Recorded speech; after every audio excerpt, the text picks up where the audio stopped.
an incredible amount of mistakes. It was a true low point in our life. What if we did this? And the answer is leverage. And a big part of leverage is people. We needed an operator. Action is the foundational key to all success. Hey everyone, Dave Menz, Laundromat Millionaire, coming to you again from Cincinnati, Ohio for another fantastic episode of the Laundromat Millionaire Show. And Carla and I are excited because this is going to be the first episode of season 2. So we're starting to feel like maybe we belong in this podcasting world a little bit. And we've got a pretty awesome guest for you today. So we're pretty excited about this. He is a commercial real estate guy. He's a passionate dad. He's obsessed with health and fitness and Tough Mudder competitions. He's a very diverse guy, but he's also a very serial entrepreneur. And so we're going to welcome him to the show now, but this is going to be a really cool episode because we're going to talk about laundromats, but we're going to talk about some things that aren't laundromats too. So I think you're going to want to hang around for this really cool episode. Carla, how are you doing today, sweetie? I am great, and I am very excited for our guest today. We have a lot to talk about. So our guest today is Ken Wimberly. He is the founder and visionary behind Legacy of Love. He is married to his soulmate, Amber, and has 3 wonderful children, Grace, Knox, and Kai. As you said, he is a bit of a serial entrepreneur. He's done a lot here. He is the founder and CVO of KW Net Lease Advisors, a commercial real estate brokerage firm headquartered in Fort Worth, Texas. But he is also the founding member of Laundry Love, a chain of laundromats with a mission to educate, equip, and inspire those in the communities where they serve. He is also the operating principal franchise owner of Keller Williams Realty in Abilene, Texas. And he now has over 15 different streams of income from real estate investments, operating businesses, coaching services, and oil and gas holdings. So he has his hand in all kinds of things. We have a lot to learn today. Ken, and welcome to the show. Welcome. Thank you all so much for having me. It's an honor to be here. We appreciate it. Yeah, we are super excited, my friend. I know you and I have talked a little bit offline the other day on the phone, and it was really cool getting an introduction to you. And you're a busy dude, as we all are, and I appreciate you taking the time to come on here and share your wisdom and your knowledge, but also to share a little bit of transparency and authenticity in not only where you are now, but where you came from and some of the adversity that you went through. Because we like to tell our audience all the time, we try to be pretty authentic in our story because it definitely wasn't all puppy dogs and rainbows with our journey. And like we talked about offline, a lot of people's journeys are not that way. In fact, I would argue most people's probably aren't.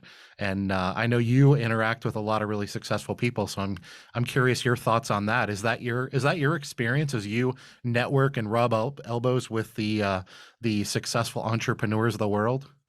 I do these days, and it was not always that way. And that really started in probably 2014, 2015 is when I started. I joined a mastermind group is what happened. Oh, okay.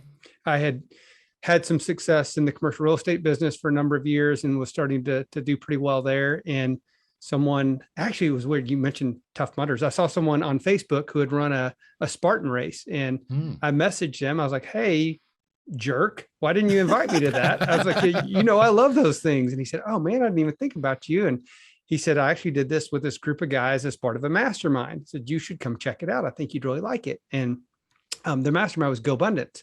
And so in January 2015, I went to, I guess it was their second official winter meeting, and kind of fell in love with the group and joined shortly thereafter, became a member. And that's a lot of what's part of that group are very successful entrepreneurs who've really kind of cut their teeth through a variety of industries. Real estate was a predominant one for a lot of people, but now there's doctors, there's like actually CPAs, there's financial advisors, there's all kinds of folks. There's laundromat guys, okay, and gals.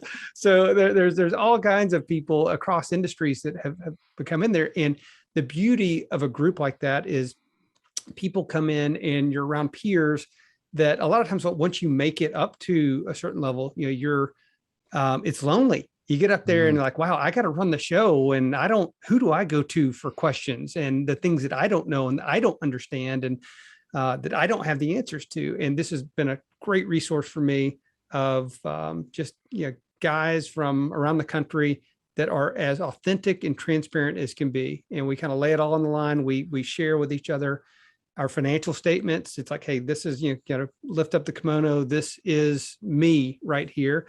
And then we share our goals, our dreams, our aspirations, what we want to do professionally and then personally, from health and wellness to charity and contribution, for struggling within our families or relationships. And it's been a wonderful group, and it's helped to elevate my life in many ways.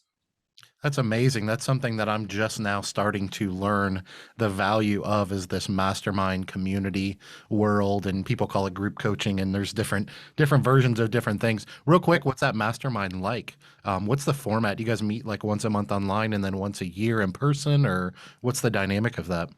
So with GoBundance, there's two major meetings throughout the year. One is their winter meeting, typically in January, and then a summer meeting. It's kind of very different months in the summer right there. But so there's the two majors, but then there's lots of little regional meetings, if you will. Like we meet locally in Dallas, Fort Worth here monthly. So we have a group of about 20 people locally. We'll meet monthly. We'll go over just kind of wins around the room. We'll go over kind of a topic of the month, if you will. And it's kind of, we usually do about 3.5 hours once a month and dive in with each other there. And then there's international trips that we'll take together. There's couples trips that come out of this. There's family trips that come out of it. So there's a lot of travel involved with as much as you want, right? You're certainly not obligated to any of it. Right. But if you wanted to, you could travel damn near every month to another kind of event if you so chose. So I'm not too familiar with this. GoBundance, it sounds like a huge organization. It's about 500 people now in it. So it's a pretty good size organization. When I started, it's about 150, and it kind of was there at that 150 to 250 level for several years. And they brought in a new CEO a couple of years ago, and he was tasked with growing the organization. He's done a phenomenal job of it. And the great thing is, as it's grown, there's still been a great local connection, so that as big as it gets, you still feel like you know some people, people into it. And the real power in a group like that is the small groups. We call them GoPods in GoBundance. And so you get together with 4 to 6 people, and we'll meet weekly. Our GoPod meets weekly. We'll have a 45-minute call once a week, kind of checking in with each other.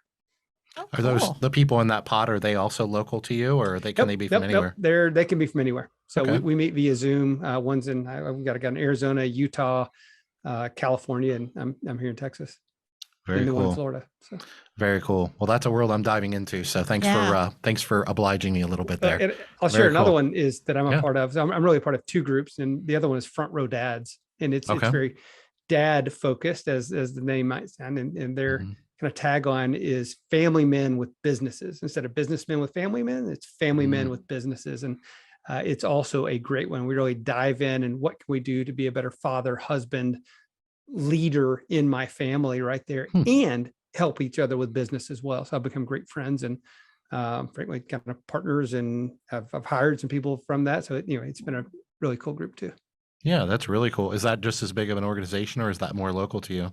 It's not local. It's they started the founders down in Austin, but there's people from around the country, frankly from around the world in that organization. But it's a couple hundred people. Yeah, I want to say in Front Row Dads, and so in Front Row Dads, there's typically 2 meetings a year with Front Row Dads that we'll do as well. And those are in person. Yeah, 2 in person, and then there's they're doing 6 virtual summits a year as well, which is really cool. And they're run very, very both GoBundance and Front Row Dads just run really, really well. So I encourage people who are looking for a tribe, an accountability group, to be what you're looking for. Those are 2 that I highly recommend. Wow. Nice. Yeah, that's very cool. Thanks for sharing that with us. Thanks so much. Yeah. Great networking resources. Yeah, no doubt about it. 100%. Well, listen, if it's okay with you, Ken, I want to take this episode of the Laundromat Millionaire Show and do a little bit kind of flip it on its head a little bit. You're I don't know if well known is the right word, but I'm very well aware that you believe in being vulnerable and you believe in being transparent and helping other people. I have a few things that you sent over to me that I would like to just go through, and then if we can quickly talk about some of the lessons that you maybe learned from these things, and then obviously we want to dive into your. This is a show for small business owners, but a big portion of our audience is laundromat people. So we'd love to hear your laundromat journey, and I know you've built a little bit different version of a laundromat business, meaning that you are, I don't know if you consider yourself an investor, but you're not an operator. You're partnered with an operating partner in the business. And there's a lot of people in our industry that are very interested and intrigued in the good, bad, and ugly of something like that. So we'd love to dive into that portion of your business a little bit, if that'd be okay. Sure. Love to. Awesome. So I've got 5 things that I just kind of put out here that are probably not things that people would go bragging about, but you're very vulnerable and transparent about this. And I think it's important, like we talked offline, I think it's important that when we share all your successes, which we certainly will, that we also share our trauma, our vulnerability, whatever you want to call it. So the first one is, I found it interesting because you come across as a very well put together, intelligent man who's obviously very successful at this point. I found it interesting that your first semester in college, you had a total GPA of 1.2. Pretty impressive, huh?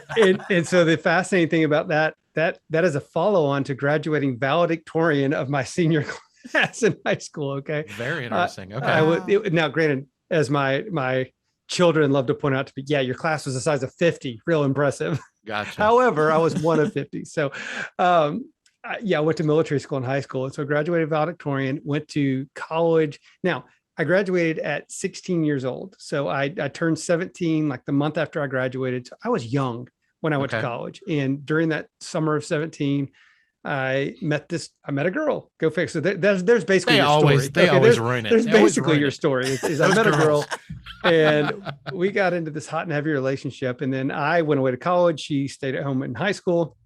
And man, I didn't know much about relationships. I wasn't great at that. And I certainly wasn't good about long distance relationships. And we had this very tumultuous, relationship. We had super heavy chemical attraction and neither one of us were really great at relationships. We were both super jealous and controlling of each other. And, so, she'd say something and I'd see red and I couldn't, see straight, much less study in school. Not to mention, I went to my first semester at Texas A&M in College Station, and that's a hard school. And I took an astronomy class because I thought it was going to be easy. I learned about the stars. Oh my God, I made a big fat F on that one. That was, and it was so hard. And I will say though, the average grade in that class was, I think, a 62. So most of the class failed that class. It's a weed out class, clearly. Sure. And so between the girlfriend, me coming back home every weekend and hard classes, 1.2. And so needless to say, that was my one semester at Texas A&M and found myself back at community college for a couple of years after that. Yeah, I get it. So it wasn't that you went to this big school and just partied like crazy. You just weren't ready for college. No. So here, let's really lift the kimono right now. The one night I went out and I connected with some people that were a year older than me and that I knew from back home, had this great time, went to some keg party or whatever, had just really, really great time. Driving home, I got a DWI. Okay. It was your only time. It was the one night I went out a good time and I drove my car home and I got a DWI. And it literally, I was like 200 yards from my driveway. I was like, can I at least move the car to my driveway? And like, no, we're going to tow it. It's like, wow. So hey, you learned your lesson. Yeah, I did. Yes, I did. No kidding. Wow. All right. Number 2. So you filed for personal and business bankruptcy in 2001. Yeah. The first entrepreneurial venture I had was I opened up a pizza restaurant. I had worked there in college. So I ended up going to TCU after a couple of years of community college. I went to TCU and there was this really incredible pizza restaurant. And I worked there for, 6 months or a year and delivered pizzas, great food, great kind of brand, run horribly. I mean, the guy that ran it, I was like, you've got to be kidding me the way he ran that business. And the concept was great. And so one of my buddies from the Navy, I served in the Navy, actually in the middle of my TCU career, one of my buddies and I said, hey, let's open up a restaurant. Let's open up see if we can franchise a Parati. So we licensed the name from the Parati family, opened up a Parati's Pizza, thought we were just going to crush it because we just knew everything. And this is really a story of, I call it a story of hubris. And like, I got it. I got it all figured out. And this is what led me down the road I am on now with so many mentors and advisors and coaches, because I didn't have that stuff back then. And I didn't think I needed it. And it led us to make an incredible amount of mistakes. Oddly enough, the biggest mistakes were real estate mistakes. Odd, since I spent the next 20 years in that business, but I didn't know anything about real estate or commercial real estate at the time. So we signed a lease that was too big of a space and took too many clauses. We accepted too many things in the lease that ended up burying us down. So a year and a half later, Chapter 7, bankruptcy, personal and business. It was a true low point in our lives. We had to fire employees. We ended up not paying suppliers, which is what it was miserable. It was one of the lowest points of my life, and it kind of thought we'd never crawl out of that. And if you've been through that, that stays on your record for 10 years, and it really does sit around and haunt you for all that time. So it was definitely a low point that took a while to crawl out of that. Wow. Yeah. Well, as I also told you offline, I personally, before I met Carla, have filed for personal bankruptcy. Wasn't a business, personal bankruptcy, lost my home in a divorce and the whole 9 yards. So it's always interesting to me that, not that we wear it as a badge of honor, but if you find successful people in the world, almost always they've taken an abnormal amount of risk. And when you take an abnormal amount of risk, you're likely to get burned somewhere along the line, probably your own doing, as mine was. Certainly mine was too. Yeah. So that's always interesting to me that, not that we wish we could do it over again, but that a lot of people, and I know I personally do, look back on that as kind of a transformative time in my life where I was like, okay, I actually got a lot of value out of that, probably a lot more than if I had been successful. I know after his bankruptcy, because we literally met while he was going through bankruptcy. It was part of my pitch. Hey, want to go out with me? I'm following Chapter 7. He was quite the catch. But I know, after that, he just had this passion for learning as much as he could to make sure that he learned from those mistakes and never had it happen again. Did you have that same kind of epiphany? I'm not so smart, I need other people. Where can I find knowledge? Very much so. And I think part of that came a little bit later on. At first I was just head down trying to survive for a while, and then got into the real estate business. And I was eager to seek out mentors and guides. And that was a business I was not familiar with, and eager to seek those out. And then as I continued to grow that business, I kept asking for people to help me, and that was a big transition point for me, where I was willing to ask for help. And then in 2010, I hired my first business coach. And ever since then, I've had coaches in my life since then. So I think those are really important things to have. Yeah. And become a coach yourself. Yes. Absolutely. All right. These next three, I'm gonna run through rather quickly so that we can get into the rest of your story. Yep. Before we run out of time. So number 3, you overcame your terrifying fear of public speaking, but now you speak in front of groups as small as 2, but up to 250. That's something that a lot of people have anxiety with, if not, like you mentioned, terrifying fear. I think it's the number one fear. Yeah. It's really one of the number one fears out there. And it's still a little unnerving for me to get out there and go do it. To do this, a format, I love the podcast format where it's conversational, or I can be up on stage in front of 1,000 people with a conversational format. I love it. But to get up with prepared notes or prepared, message to put out there, I'm not, still to this day, not as comfortable. I do it and I get through it. Not as comfortable. It's at some point you're just like, okay, what's the worst? I mean, here's what I think all the time. There are people in foreign countries fighting for our freedom right now, and they would trade places with me any second of the day for that. So. Yeah, I think the what's the worst that can happen is probably a pretty good approach. I'll be totally vulnerable here. This is something I'm struggling with right now. I don't know that I'm terrified of public speaking anymore, but there was a time where I was. But I'm starting to get a lot of requests to do this more and more with my book and things like that. And I have a message. I have a message that I want to talk to the world about. And so I just say, I'm not going to let that stop me, because I believe that the message that I have to get out there in the world is important. So I'm guessing that was some of your motivation too. 100%. And you start to, well, some of it, and I still have this, I have this self-doubt sometimes, like, oh, my story is not really worth being told right there. And people don't need to hear that. And so I still have to get out of my own way sometimes on this. Yet when I share things with people and people come up with me afterward, oh my God, that meant so much. And I've been through this. I had, tell you what, I shared my fitness journey with someone one time with a class I was teaching. A year later, I taught that same class, and a lady came up to me and said, "Can you save my life?" I was like, "What do you mean?"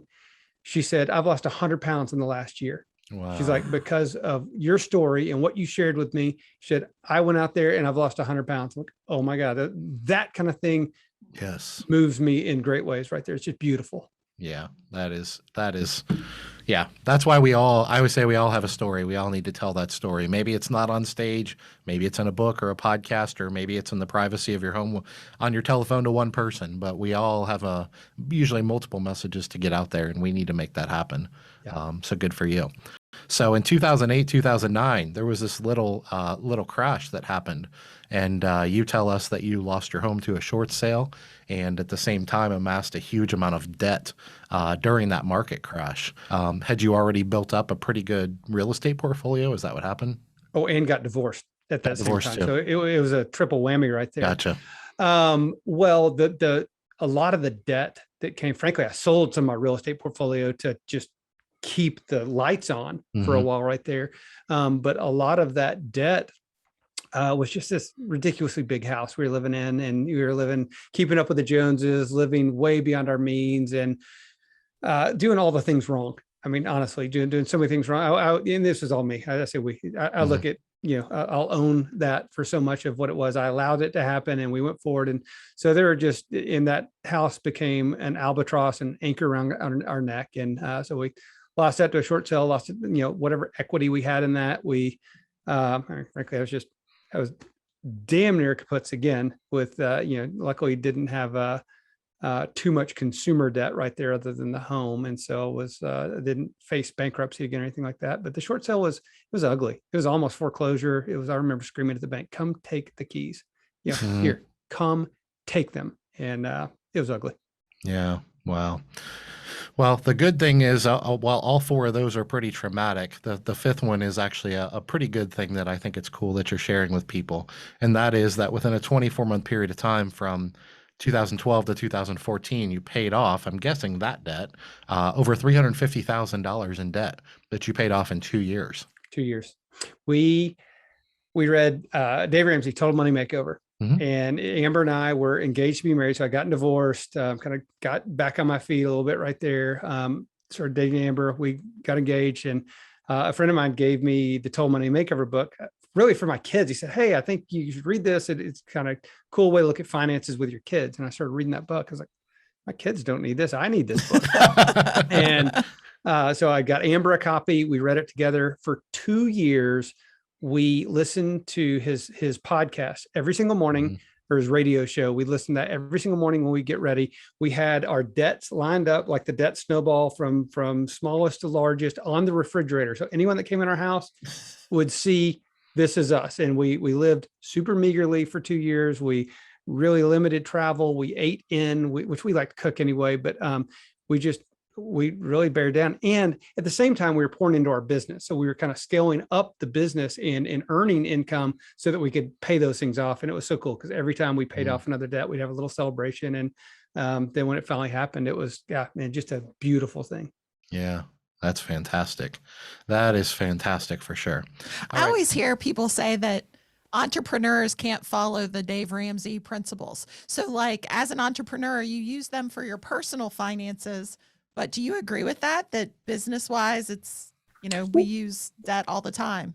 Yeah. Well, when I hear most people disagree with it, it's in terms of business debt and positive cash flow debt. And I agree with the entrepreneurs right there. If Dave Ramsey says, "Hey, save every dollar and pay cash for everything." And I'm like, yeah, you can do that. And it's not a fad philosophy, but it is really the tortoise and the hare philosophy. And that's the tortoise right there, where you can, I'd say, my opinion, as long as you don't over lever yourself and you protect the downside. What's Warren Buffett's number one rule? I think it's don't lose money, which is the number one rule. And the number two rule is go back to number one. Pay attention to number one. Yeah. So as long as you're kind of protecting your downside, you're not over leveraging, you're putting enough debt down and with good loan to value ratios right there. We use positive real estate leverage all the time. Yeah. Yeah. She's heard me say that one too many times. That's why she brought that up. That's my big thing, for sure. I'm a big Dave Ramsey fan, but I always say, well, I don't agree with everything he says, though. So now I'm curious. We've kind of talked about your failures, which I call them growth opportunities. Yeah. I've grown a lot. Oh, haven't we all? Oh my gosh. I'm curious. So laundromats, obviously you have a background in commercial real estate. How did you get into the laundromat business? The solution to a real estate problem is the answer. We were looking to buy a shopping center in a town, and it had a vacancy. And I was trying to fill that vacancy. I was trying to, it's like, hey, who can we get to lease this? We're looking at all kinds of the tenants that should go in there and talking with those tenants, tell them about it. And I was at a real estate conference and came across a laundromat group right there. And I kind of pitched the site to them, said, hey, what do you think about this? And said, well, let me run the numbers when I get back to the office and we'll send it back to you. And so they called me the next week, like, you have like the perfect laundromat site. I was like, really? He said, yeah. I said, well, what do you need? He said, well, we need a 10-year lease. We probably 3 5-year options on that thing. He said, we're going to need, we can pay up to, $15 all in, total in the rent. Mind you, our rent was $4. I'm like, okay, this is looking amazing. So he's going to tell me the kind of things he needs. And I was like, oh, perfect. Here's the lease, sign here, press hard. I'm like, let's do it. And come to find out, I wasn't talking to an operator. I was talking to actually an equipment manufacturer's rep is what I was talking to. And he ended up becoming a good friend and a great advisor for us. And they were trying to find an operator, but we were in Abilene, Texas, and they didn't have an operator that wanted Abilene with our distributor. And so I asked my partner, said, what if we did this? And I said, well, let's start looking at the industry. And as we started looking at it, we quickly realized, like, okay, both of us are the same type people. We are visionary starters. We love putting stuff together and making a big mess and walking away. And we needed an operator, because if it was up to us, this business was going to fail likely. And so we needed a great operator. And so we went to a mutual friend of both of ours, a guy that I've respected for a long time. He's a West Point grad, a Afghanistan veteran, just an amazing person and a great operator. And I've wanted to be in business. I've actually tried to recruit him to my real estate business years ago. And we wanted to get into business together. Just location didn't work. And so with this business, we're like, okay, we got one partner in Colorado. I'm in Fort Worth, Texas, and he's in Austin, Texas. And our location is in Abilene, which is 2.5 hours away from the nearest one of us. And so, but he was going to be our operator. And we had a plan as we looked at the industry, we studied it, financially, it made sense. Like, okay, well, we want to do something more than just, we can do a lot of things to go make income, right? So if we're going to get into this industry, and then we started studying, started learning about the literacy issues and how laundromats were trying to attack the literacy issue. We're like, okay, we really like that. And we are all like, we all coach and mentor other people. Like, okay, we want to create an environment that fosters entrepreneurship, that fosters kind of just education, reading, et cetera. And so we designed our laundromats with a children's play area. Ultimately, we want to be the Chick-fil-A of laundromats. That's what we're hoping to be. We want to be like, have this beautiful, amazing playscape in there where kids go by and like, I want to go to Laundry Love. and so we started with like a small children's area with a dedicated reading room or reading sitting area right next to it. So we bring in the books through the Literacy Foundation, and we put big screen TVs up throughout the store. And we only allow positive programming on the TV. So there's no news, no daytime TV, no soap operas, no junk on our TVs. It's only what we consider positive programming, so DIY, some sports channels, Disney Channel, this kind of thing in there. And so we're very strict about what we allow on there. And we train, it's a fully staffed store. They're large 6,000 square foot stores. And so we have staff stores, and we really, really wanted to train the attendants to take care of people, because like, just customer service is a really big thing for each one of us. And so our attendants greet people by name. They now know everyone by name right there, and they greet people by name. They say hello when people come in. Hey, mate, can I pick up your clothes and bring these on in for you? Can I carry your clothes out to your car for you? Just the little things to make people feel like they're respected and like they have dignity. Because unfortunately, as you know, in the laundromat industry, a lot of our customers are on the lower echelon of the income threshold, and they get treated pretty poorly a lot of times. And we're trying to do that differently. We're trying to use our facility as a community center type space to bring in programmatic content. So positive programming, health and wellness programming, back to school. Like we just gave away, I think 100 backpacks for back to school, all filled up with all the school supplies right there. And little things like that. We bring in children authors to come read their books. And so we've done some really cool stuff. And I think there's an opportunity to do a whole lot more as we continue to grow. How many locations do you all have now? So we have our first that's been open almost 2 years, well, right at 2 years right now. And then our second is under construction. Our third, we're closing on the building this week for the third. And then the fourth, we're kind of looking for the building right now. So that friend that's like 2.5 hours away from your first location, he's the operator for all of these, or how does that work? Yeah, great question. So he is I'll call it he's our operating partner, but we have a physical on-site who will be our first regional manager. It's actually that partner's father who's retired from industrial manufacturing and whatnot. So, and super handy. So he knows how to fix the machines. And so his father is our on-site operator in Abilene. Then now he'll be moving to our next town to open up those next 3 locations out there. And and then he's our first regional manager. And then we've got on-site operators right there. But Skylar, my partner, operating partner, he's in charge of just the overall hiring, training, leadership, putting together our playbooks, putting together our video training modules and everything that needs to be done to manage our locations. And then as we get to 5, which will hopefully happen in about a year, we'll be at that 5 locations. Then we're going to start a national expansion, but not with a franchise, with a partnership model. So we've got about a dozen people right now that are waiting, saying, I would like to be a part of that group and a part of you guys, because they know us or our partners. And so we're doing it actually with an equity partnership model. So we'll have a local operating partner on the ground. We will be putting equity, they'll put equity. So we're literally side-by-side partners in the deal. Is that what you meant when you said the Chick-fil-A of laundromats? Were you talking about the operating model, or were you talking about the customer service, or yes? A little bit of both. Okay. Yeah. Although that's not necessarily, the Chick-fil-A does some of that. So it's a little bit of both in that. Yeah, it's a little bit of both. Okay.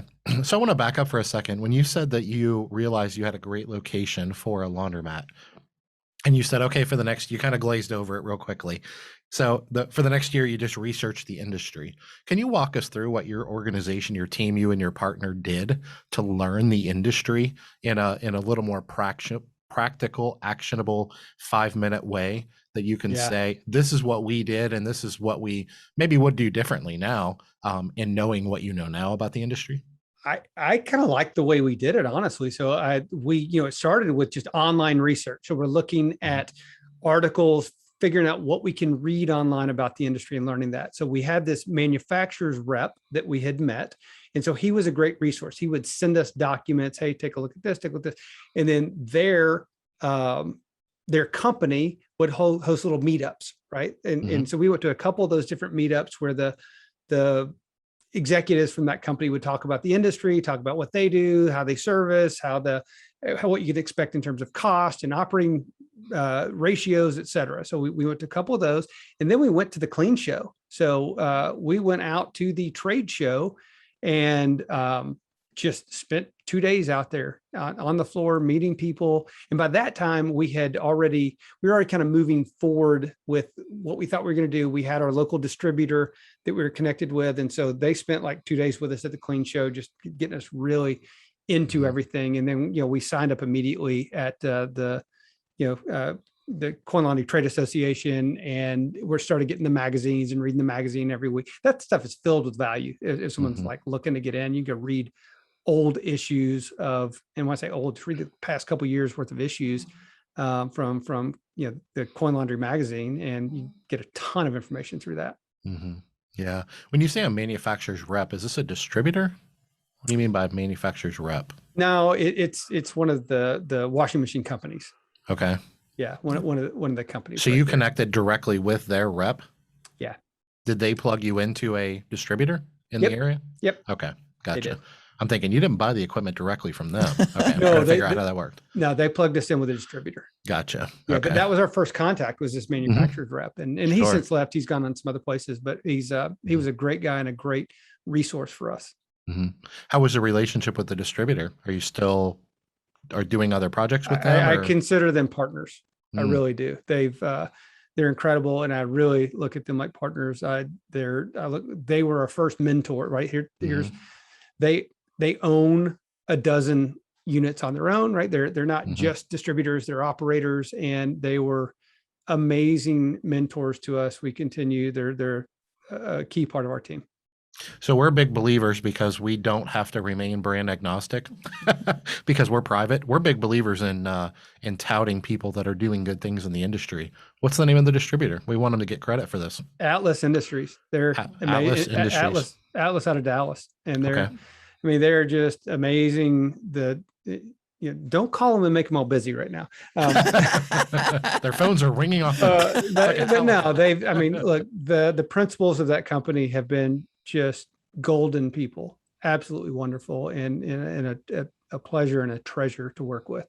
Awesome. That's and so you awesome. did one store, had a great experience. You're knee deep in another one and already looking for 3 and 4. Yeah, well, 3's, we've got the plans in we've already ordered the equipment for number 3, and Nice. so we're just closing on the building here shortly, and then 4 we're in the search of, and 5 we think we know the next town we're going to go to for number 5. So Great. Well, I'm sure you've heard, but equipment's a little bit delayed, so you might want to go and order your equipment for 4 and 5 right now. That's fantastic. We appreciate you sharing all that with us. So I got a question for you that I like to ask a lot of our guests. I don't always get to all of them, but what you once again, your vulnerability allows me to ask this comfortably. What's the best, or what's the greatest mistake that you've made? Because you've done a lot of business, a lot of success, a lot of failures. What's the biggest mistake, if you could just point to one going back a little bit? And I've made a lot of mistakes, like a whole lot. I think when I look back, and like one of the, I think, worst mistakes I made, when I left to go start the pizza restaurant, actually, I was working at a company that I'd interned for in college, or an insurance and investment company, and great people, family-owned business. But one of the brothers I thought was just absolutely amazing. The other was super, super smart, but crazy micromanaging, and it was just difficult to work for. And again, I was young, not great at expressing my feelings, not great at with my emotional, which I feel today I've got a pretty high degree of emotional intelligence. Then I didn't know what that word meant, nor less did I have any.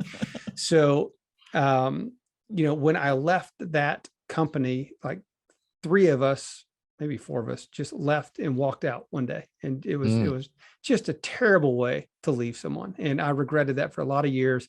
And years later, 12 years later, when I started getting my act together, really it took that long for me to kind of go through all of these issues and to start getting my act together and know who I was and define my purpose and understand that. I had the chance to apologize to that man, and it was great. He looked me in the eyes. He had tears in his eyes. He said, "I've always thought of you as a friend, and you're my friend again." And we went and had lunch the next day. It was awesome. That's awesome. Nice. That was really cool. What if I can ask you, what was your, maybe there wasn't one, but what was your epiphany of realizing, what did I do? Because when you did it, you must not have thought there was anything. No, when I did it, I felt justified. And, Right. you can create reasons for everything, right? You can justify any action. And so when I did it, I felt justified. Yet, for years, I would just feel guilty that I would run into these guys around town. I was like, oh my God, I'm going to run into these guys. And I knew internally, like, that it felt icky and wrong.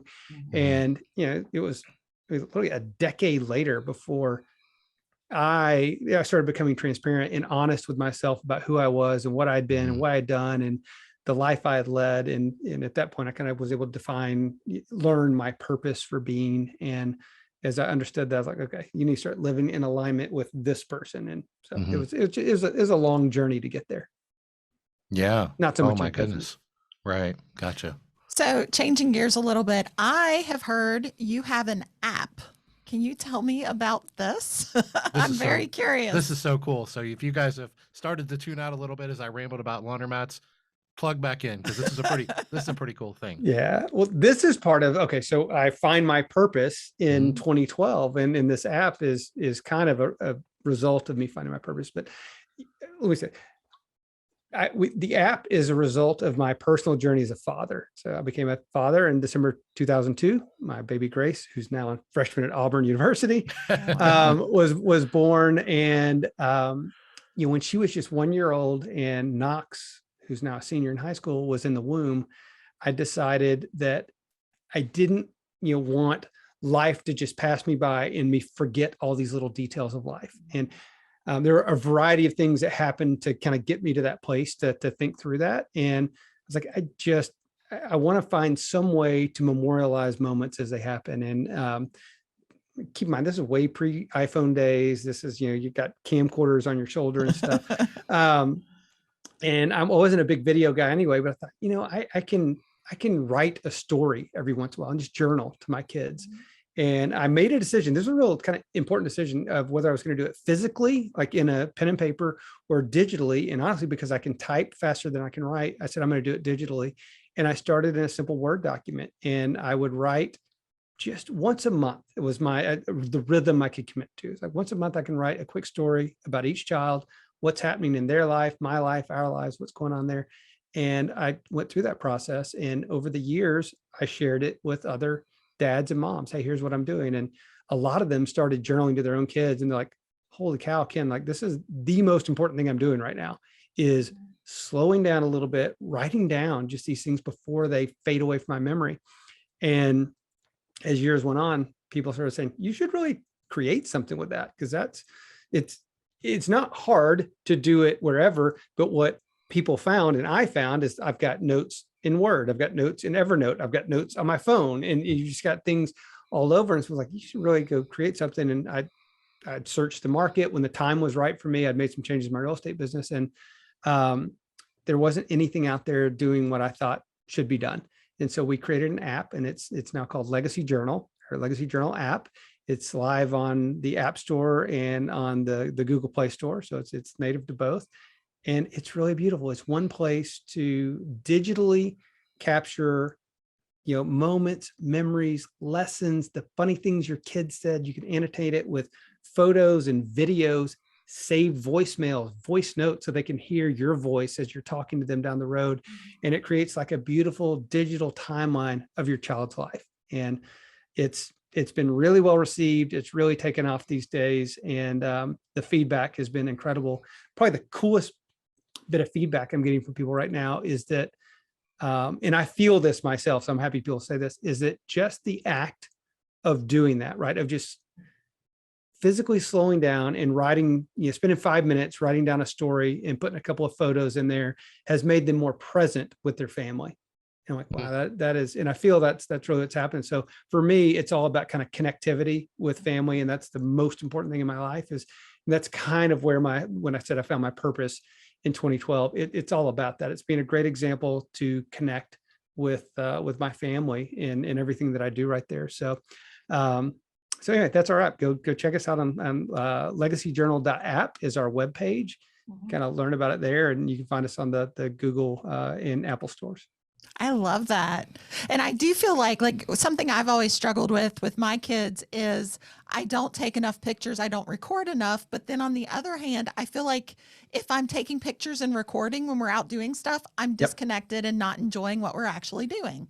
So I like that you kind of do it after the fact. So you've enjoyed that time with them, but then almost like journaling about it, you're going to remember it better. Plus you have that to refer back to. So I just got back from Parents Weekend at Auburn, and just yesterday. So I just wrote on the way back, as a matter of fact, when Amber was driving, I wrote a journal entry about the trip, because I'll forget a lot of the little details and about the names of the people that were next to us that we hung out with. And so I'll write down those things so that, number one, I pass it on to my children and they can have that. Number two, I get to relive it.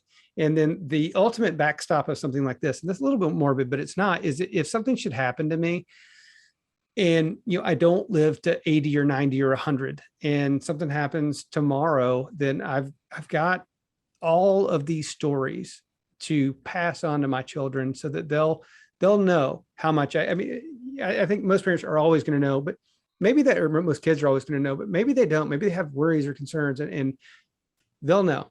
They'll have these hundreds of stories that I've written about them over the years that just describe my love for them. Yeah, So is it like a subscription service, or how does that work? Yeah, it's freemium, so you can download it for free. In fact, if you download the app, there's automatic 14 days free to everything. It's it's either free or premium. Our premium is $7.49 a month or $69 a year. And with the premium, you get like unlimited photos. You can add the videos, add audio files, create a digital, really kind of cool because you can see things on a digital timeline. With the free, it's all in like a normal feed right there, and you get one photo per entry. And but even if you have no money, just download it and just do it. That's why we wanted to have a free version of this, to where you don't want cost to ever get in the way of someone doing something like this. And the data is yours. If you can export it, you can download it, you can export it to an HTML file. It's yours. So that is awesome. Yeah, that is so cool. That is so cool. So I got one more question on that. Yeah. So I have the app. I've never used this before. You're mentioning pictures, videos, but then you're also saying while your wife is driving, you're typing. So for somebody that has never seen the app, and I actually have seen your episode on Bigger Pockets, so I know a little bit more than most people, but not much. So I have this app on my phone, and all of a sudden I decided I've downloaded it. I'm going to do something with it. I have this event, like I'm leaving Auburn University. Yeah. What's the process like? Like how easy is the app to use to open up and record a video or store a voicemail, the things you described? Well, it's super easy, and you can record a video inside it, or you can just go add one that's on your phone. So you took a video while you were at this event or whatever, you can just go upload that straight into look, here's the thing with photos on our phone. If you go look at my phone, there's 16,000 photos on there. And I call it white noise because it eventually becomes white noise because there's so many on there that it's just, I don't know, how do I even go find anything? Whereas in this case, I'm just going to go add maybe 3 or 4 photos that really meant something and kind of talk about that event and tell a couple little stories around that. I think that creates the real texture and the beauty and what allows that to live on forever and not become the white noise. These are the stories. These are the tapestry of your life. That's pretty cool. So you can upload a picture, a video, however you want, and then type according to put your notes associated with that picture. Yep. Oh, and here's what's coming soon, like within probably 30 or 40 days, is when I was saying I was typing, I have an iPad with a keyboard on it. So that's how I type with an iPad and keyboard. A lot of people don't. So we are about to roll out the email to journal feature. So you can just email and it will go straight into your journal right there. So if you like to long form write things out and you don't have an iPad or something like that, so you can just email it straight into your journal and then boom, it's there. So it's just the same as like sending yourself an email, basically. Yep. Basically, you use it. It comes from your email address that's linked to your journal, and as you send this email from that email address to this email, then it automatically goes into your file. Wow, that is pretty cool. That's pretty awesome. Well, listen, I have 2 live questions for you if you have a couple more minutes. I appreciate your time so much. One of them is, I know our audience is chomping at the bit for this. So we talked about it earlier, and I can't remember if it was 10 businesses or 10 revenue streams. There was a 10 in there somewhere. So with that, how do you 15 different revenue streams? 15 revenue streams. Yes. Okay, got my numbers wrong. So how do you manage all that? I mean, how in the world do you run? I know you're not the operator for all these businesses, and that's probably your answer. But how do you manage and run all these? How do you even keep track? I don't even know if I could remember. Do you have 15 personal assistants? No, but I have a couple. And what I have is for each of the different businesses, we have robust teams in the businesses, and so the answer is people. The answer is leverage, and a big part of leverage is people. And another part of leverage is systems and tools, right? So I've created, and so GoBundance has provided me with some tools that I can use to talk about how do you manage. How do I know that there's 15 streams? Because I have spreadsheets that I've developed through, that I've from friends of mine, GoBundance that have used, so that I've implemented these things, and that's how I track them and I update them quarterly, so I know them. And then as far as getting things done within all these different businesses, it's because we have great people in place. It always comes back to the people. Really does. I'm glad you brought that up because I think a lot of times when people talk about leverage, they automatically go to the financial, the borrowing money from a bank to buy an asset and leverage in that way. And I always say there's many different forms of leverage. And you're describing another one. So I think that's fantastic. So last question for you before we let you go today, Ken, and we can't thank you enough for joining us today. What advice do you have for someone that's looking to get started in their business journey? Because we all started somewhere.